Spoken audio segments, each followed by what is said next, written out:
Welcome to my channel. Please subscribe. The air in the room was thick with the smell of old paper and leather.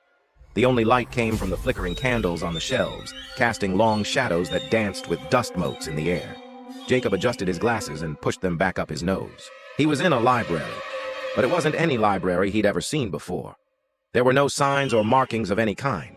The stone walls were bare except for the shelves that stretched endlessly into the darkness, holding countless books with their spines facing out, every single one of them unreadable. He walked down the rows, his footsteps echoing in the vast silence. Each book seemed to pulse with a faint, warm light, beckoning him closer. As he reached out to touch one, a jolt of energy surged through him, and he recoiled as if burned. The touch of the book left a tingling sensation on his fingertips that quickly faded away.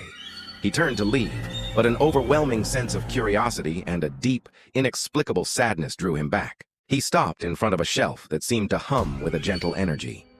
As he reached out to touch it, the book opened at random, revealing a faded picture of a young boy with tousled brown hair and bright, curious eyes.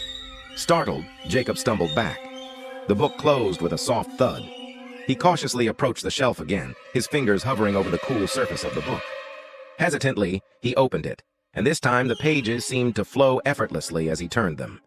They were filled with moments from his life, some happy, some sad, some he couldn't even remember.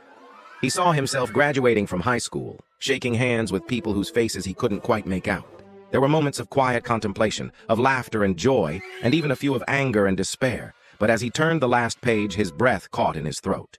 The next page was blank, and in the sudden silence, he heard a whisper that seemed to come from the book itself. It said, "This is where your story ends." Jacob slammed the book shut, his heart pounding in his chest.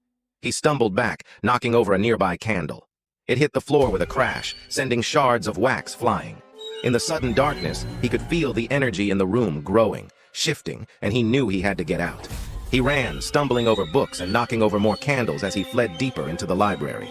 The darkness seemed to reach out for him, trying to pull him back. But he kept running until he saw a faint glimmer of light ahead. With renewed determination, he surged forward, desperate to escape the suffocating darkness. As he burst through the door, gasping for breath, he found himself in a small clearing.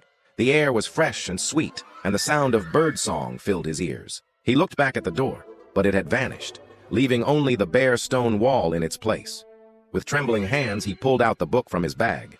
Its cover was blank, and as he opened it, the pages were filled with his name, spelled out in swirling, elegant script. But there was something else in the book, something that shouldn't be there. It was a message written in his own hand. "Do not read the end.